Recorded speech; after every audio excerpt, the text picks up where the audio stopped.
You mentioned it. Let's dive right into Wicked City, 1987, which was then remade as a live action. I remember as a kid, I accidentally tried to rent the animation, got the live action. I was like, what the fuck is this shit?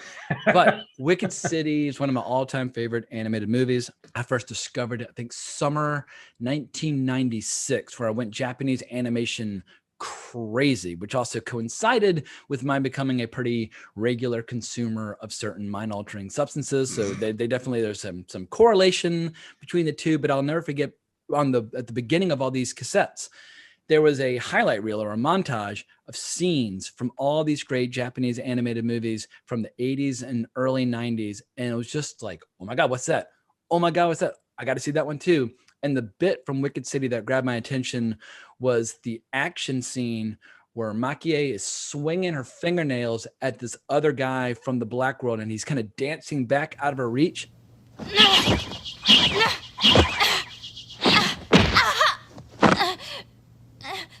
And it was like a second and a half of footage, but it was so beautiful and so well choreographed and so stylish. I was like, I got to see that movie.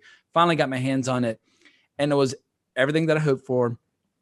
If you combine film noir with like a spy thriller, with a love story, with demonic horror, and like really aggressive pornography, what you're left with is Wicked City. So what is the story of Wicked City for people out there who've not had the pleasure and the privilege of experiencing this hour and 22 minutes of dynamite entertainment? Yeah, there's really no fat. There's no fat on this in this body here. Wicked City is about this dude who I think is something 29 years old. He looks a little bit like a go-go. He's got the close crop black hair. Looked fucking great in a suit with a thin tie, as any noir hero would be. He lives in an electric hued, like what is it, Shibuya district of, like the whole idea of Shibuya, the visual artifacts and the lighting and the architecture, that urban thing from Shibuya is bleeding all over this. That's where it comes from. So all the urban scapes look like that electric part of Japan. And he is this guy, looks like he occupies a job in he's got some sort of double job, some civilian thing, but what he really is almost like a member of the secret police in Tokyo this time. And what his whole remit is to keep a watch out for invaders from the other side, as if there's this thin envelope that prevents our world and the so-called demon world from crashing into one another. And the demons really just look like us. They just look like people. You could say that they're X-Men, really, because they are very slick looking. They could be out of any sort of movie. They have a sort of prototypical late 1980s wardrobe of like sleeveless shirts and or suits and or weird combat gear, doubling as fashion models and things like that. They're absolutely gorgeous and thin, but they all have it like a separate superpower. Each of them has something in particular that they can do that really mimics the X-Men.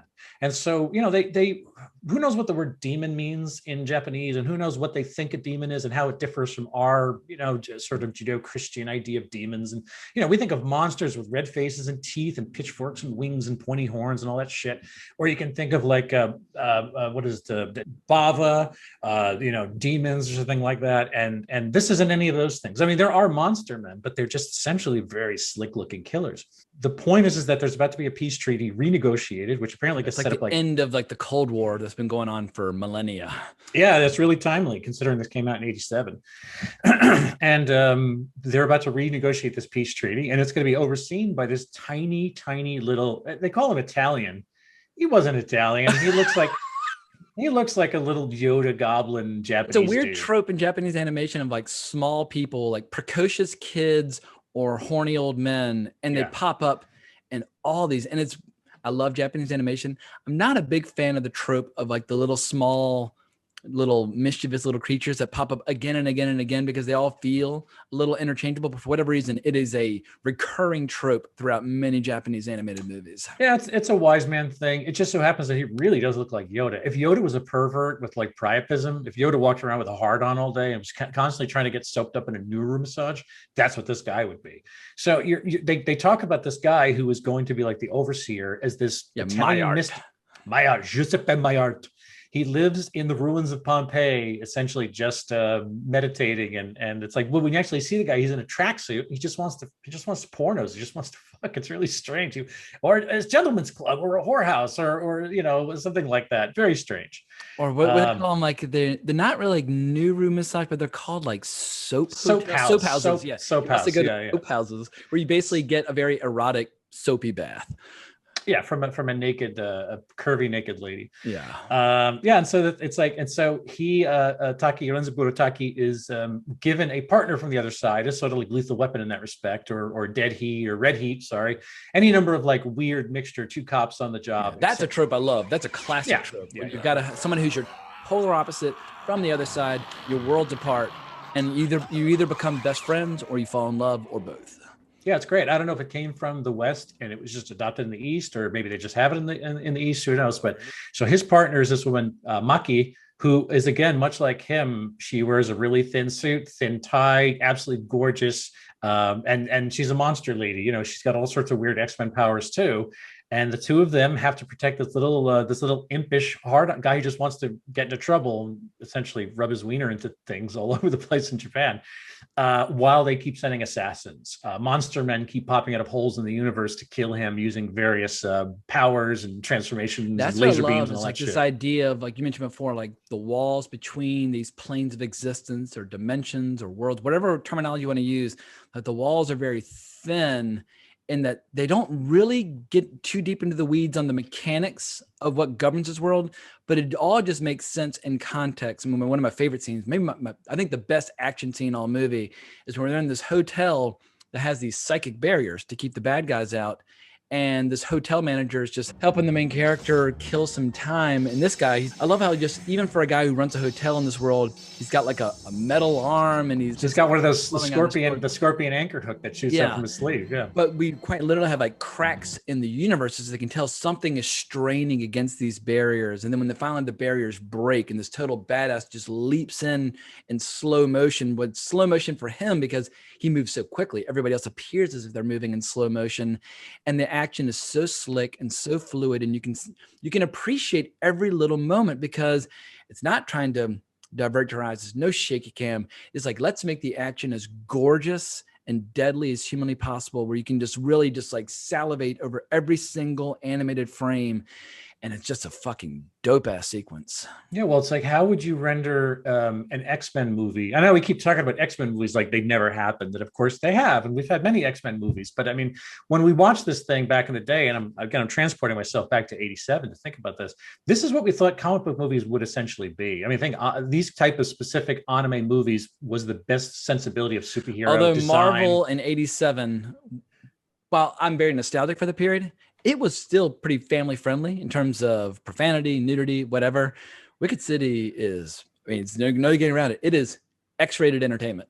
Yeah, it is. But I mean, you see her with her big, her extending, streaming fingernails become katana blades, and it's like Wolverine in his claws. They're so fucking badass. Beams the out. Poster is her eyes with that red gleam underneath, which is what you see. It's the trails from when she swings her nails. How about the bad guy who covers himself he's almost like the Absorbing Man, where he covers himself in impenetrable rock steel, and he becomes like a golem and shoots out razors out of his elbows. I mean, you could be talking about Colossus, you could be talking about Cyclops, you could be talking about any of these awesome things we just hadn't seen realized. They were so far out ahead in terms of rendering. But then, like you say, there's something beautiful and weirdly attractive and great mix of the noir thing too. The fact that the colors are all electric blue, the colors are all dark black, chiaroscuro shadows. Favorite color? I was watching some interviews on YouTube, and blue is his favorite color. And this is a very blue. He thinks blue is very mysterious and atmospheric. If you think James Cameron's movies from the 80s are blue, watch Wicked City. This is one of the bluest movies ever but it feels like the blue is coming. It's like the blue is motivated, because you can always explain where the blue is coming from. When he goes back to the hotel in the very beginning, the cold open is he's at a bar. This guy, Renzo Burotaki, is at a bar, and he picks up this lady, and he's like a little querulous that she sort of accepted a date so easily. And it turns out he's been working on her for a while, and she's been very standoffish, and suddenly she's sexually all over it. Yeah, she's all over it. She's dropping to her knees. She's getting naked. She's doing all those great things, and then she turns out to be a monster lady too. I'm afraid you woke up to the truth a little too late. I have no more use for you, lover boy. Whole thing is filled with like, it just looks like there's blue neon beaming in from skyscrapers all around them. And it's like, who the fuck knows? I've never been to Japan. I've never been to Shibuya, but it's like, this is what I want to believe it looks like when the lights are off. You can still read a paper inside just by the spent glow. a couple days in Tokyo in 2007, and it was a very brief trip. And then I went down to Kyoto for a couple days. Everything you want Japan to be, it is. Japan is fucking amazing. It is a fascinating place. And whether you're there for the food or the history or the culture or the manners or the etiquette, whatever it is about Japan that interests you, it will 100% deliver. You know, back to the thing you mentioned, the hotel, which that hotel sequence is great because it's marked by the beginning. They're playing chess, and it actually looks kind of tedious that they're just having cucumber sandwiches, killing time, and all of a sudden, quite literally, the structure breaks in half and monster men jump out and start trying to kill them with like finger lasers and shit. But they give this explanation that they don't really fill in so much, that there are almost these engines that create barriers. They're shielding over some parts of the world that's thicker than others. And there's even a mention later in the movie when they bring them to almost, it looks like a Swiss chalet or sort of a more alpine hotel kind of thing. And there's a blue tint over it as if there is a force field pulsing over it. And if they show you in the basement, there's this massive, almost like steel warp drive engine that's pulsing white. And you hear a little, almost like a Star Trek nacelle engine sound coming out of it. And the proprietor of this hotel says something like, we've asked, what does he say? We've asked Nepal, any place where you think, India, like where you have quote unquote spiritual people that we don't really fuck with in the sort of Roman Catholic Judaic tradition. The idea that other people would be able to pray at you, give you more spiritual energy. Absolutely. To increase the strength of the barrier. A bunch of telepaths meditating around the world, lending their psychic energy to reinforce your barriers. And once again, this is a tight, short little movie. So they just rip right through these things, but it all just feels so organic to the story that you never feel confused. You never feel bored. And also what's crazy is how this movie was originally supposed to be a 35-minute short film. And the producers like halfway through told him, look, we'd prefer it to be like an 80-minute feature. And so he basically just added the opening scenes with the spider lady. And then he added a few scenes on the end, but it blows my mind that he could just keep that 35-minute chunk, which originally started with the airport, and just could kind of add on to it. Because usually think, oh, we got to have our outline, then we got to write our story, and then we're going to make it. That he could make this movie in such a haphazard fashion, and that it still comes together so well and so seamlessly. Although I might argue that from the airport up through when he first rescues her, that's the tightest part of the movie, the most effective part of the movie, most entertaining part of the movie. But it still feels like a complete whole. Yeah, it's amazing that things, if you start to, you're creating air pockets, essentially. If you're going to start spacing something out, you always feel it. I mean, this is one of the big problems I have with Netflix TV series, especially that 13, 14 episode mold. There's routinely 8 episodes of content stretched over 13 episodes, and you feel the space artificially jackhammered in there. Especially scraped over too much bread. When you're talking about 58-minute runtimes, not even like the usual TV shit of like 47-minute runtimes. It's like, man, pad on top of stretch on top of whatever. And it's like, yeah, this movie, I don't detect any of those things. Look, I guarantee you someone smarter than me can get up there and say, yeah, Bill, here's the parts that look like they're extraneous. There's some bolted on modules, things that you could go without, but it's like, I don't fucking care. I don't notice them. The whole thing sings as like one giant chorus. It all fits in, and I think doing the research about Kawajiri, to see that these guys, a lot of these Japanese filmmakers, with the exception like Miyazaki, who we all know about his reputation and his professionalism and perfectionism, these guys really thought of themselves not very different from their animators. There wasn't a gigantic difference in terms of they don't like get carried in on a throne and then everybody else is like, like down like the sweatshop, like, kind of drawing away. They are happy just to kind of flip flop sometimes. Oh, I'll be an animator on another person's movie and I'll be quote unquote the director on this. But even with like, you mentioned Miyazaki. When you watch documentary footage of him at work, he's got like his little cubicle off to the corner like anybody else. And he's drawing frames. But apparently with Wicked City, was a very short schedule, that a year to do the whole thing, very small crew. But this was the first feature where Kawajiri had complete and total control over everything from start to finish. And it's why I think it's so satisfying. There are no other major storytellers that are kind of throwing their weight around, unless you just want to talk about his love and adoration of the material created by Hideyuki Kiguchi, who created the character Vampire Hunter D. That movie is directed by another person, but then it would obviously lead to Kawajiri having a very fruitful relationship with them, which would lead to Vampire Hunter D Bloodlust many years later. But they just got along, and apparently I was watching these interviews with them. He says they had very similar influences and taste when it came to animation and comics. They just got along thick as thieves from the word go, and it's why they continued to work together over and over and over. Yeah, I mean, one of the things that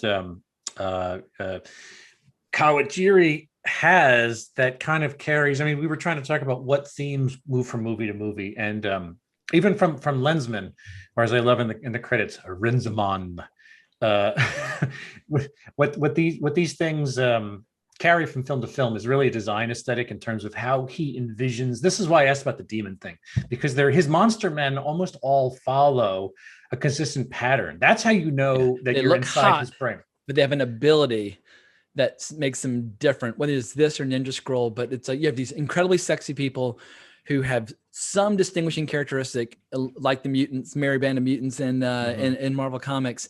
And when they lash out, they look spectacular. But what's wild is how sometimes their powers express themselves very sexually. We've been kind of tap dancing around it, but this movie's got very overt, oftentimes graphic, oftentimes some would say not even borderline offensive, like way over the line. Like if you, whatever your sexual politics might be, they're going to be put to the test with this particular movie.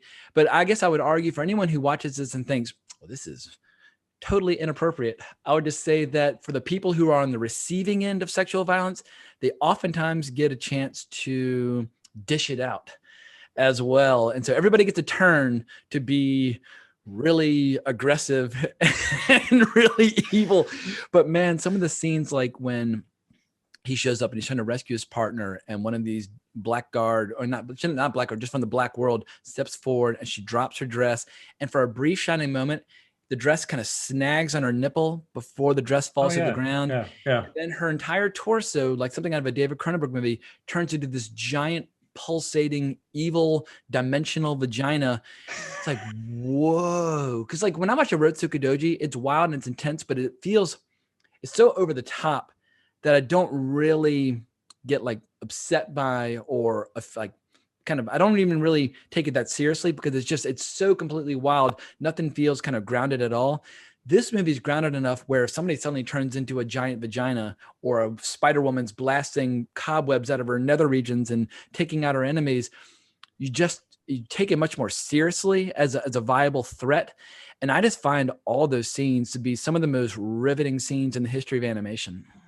Yeah, we can't sit here and try to sell it to anybody. I mean, I think to some degree, if you're familiar with the tropes of tentacle rape, and people are, and I mean, people who are in comic books and comic book fandom, and I mean, it is sexual aggression against women. People know what they're getting into. They know they don't like it. They know what to avoid as well. Have you ever seen tentacle porn where men are on the receiving end of the tentacles? I haven't, but I would fully believe it exists. It's got to be out there, but I've not seen it either. Yeah, sure.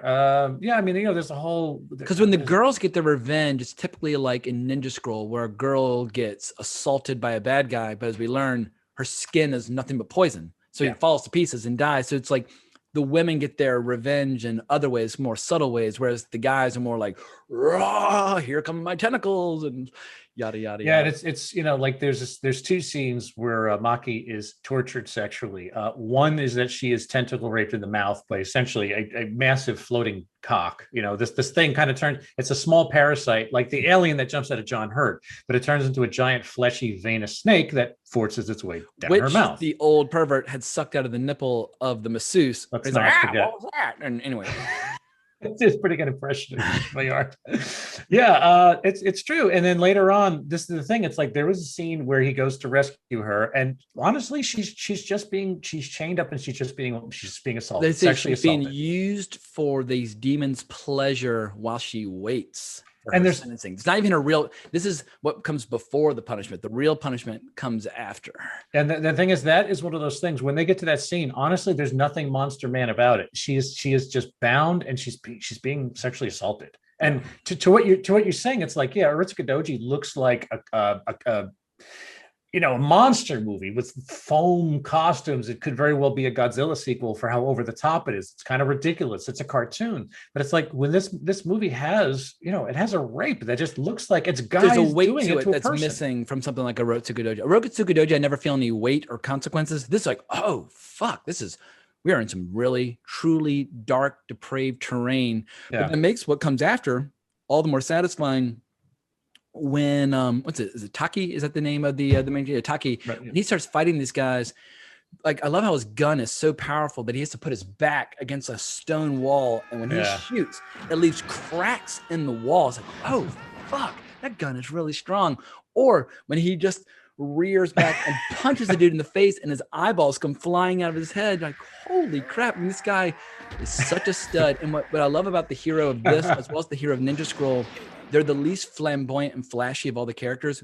They're surrounded by all these outlandish heroes and villains, but they're pretty much back to basics. The hero in this, he's a dude with a gun. The hero in the next one, he's just a real simple kind of wandering Ronin with a sword, but it's everybody else around him that has all these wild over-the-top powers. And I love how the hero's always got kind of a down and dirty, back to basics approach to action. Or even at the very end, you were talking about this on Twitter the other day. Very end of the movie, he's running up the steps. He's talking about how he's awaiting his child, his hybrid child with Makie, and he just looks like a cop, like walking the beat. And then he turns the corner and fires. And I just love the fact that these characters, the central character, is so grounded.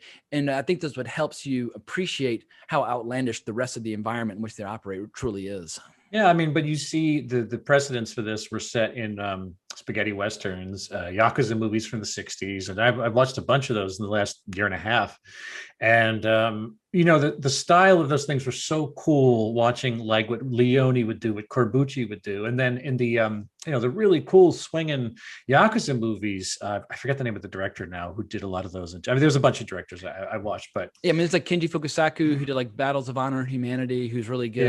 Yeah, but I love it. Yeah. There's the Wolves. There's a couple other, but the idea that they're super, a lot of them have a pastel color palette. They're extremely expressionist in that respect, but they're also about these straight ahead characters, these men with no names. That's the thing. It's like, they're the coolest characters they know are the ones that just literally let their ass kicking do the talking for them. Yeah. And this guy runs this. Taki has a dialogue in this movie with the camera. He's doing a very, Philip Marlowe-esque, Mickey Spillane. I love how he introduces himself. He's like, not much job security and a whole lot of risk. It's like this kind of groovy tune plays in the background. Because I like watching these both in Japanese as well as in the English dubs.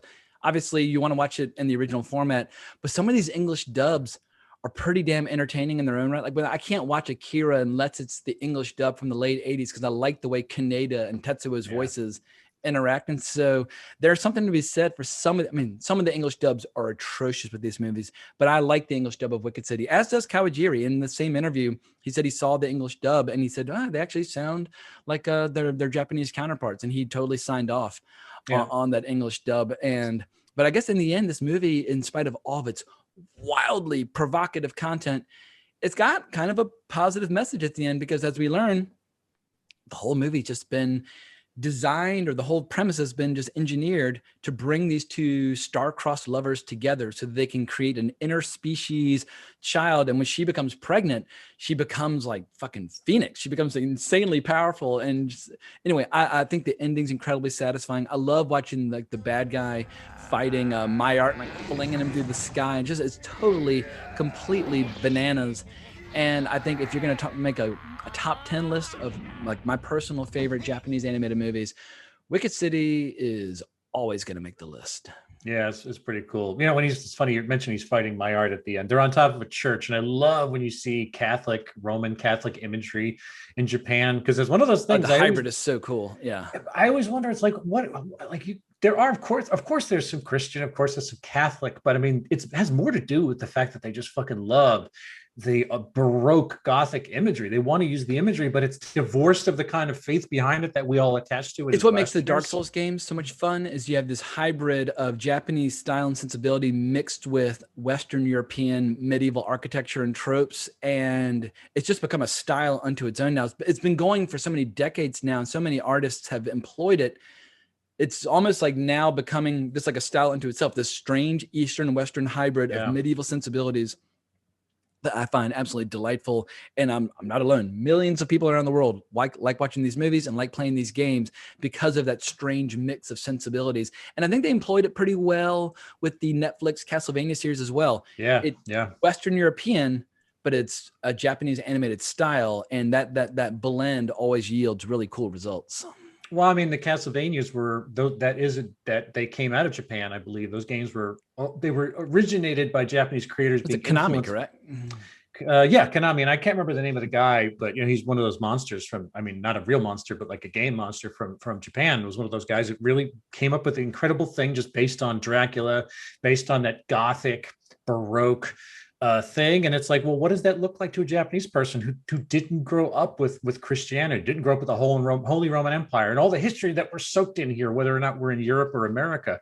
And I just love how weirdly hybrid it is. It's like they take what they want, they throw the rest away. They're not beholden to anything. And it really never has anything to do with God or Jesus, even though that's essentially everything looks But like you it watch comes right out Vampire of Hunter Rome. D Bloodlust, and people are using crosses as like a light weapon. Like, well, crosses, those aren't from Japan, but it's cool. It works really, really well. And you can see with Vampire Hunter D Bloodlust, the best scenes in that movie very clearly have inspired the look and flavor of the Castlevania cartoon, which came many years later. And once again, like all the best artists get inspired by their influences. And Kawajiri is very open and honest about which artists have inspired him. And I think that clearly a lot of animators and video game designers have been inspired by Kawajiri as well. But let's push things along and talk about some of his other projects. I mean, for me,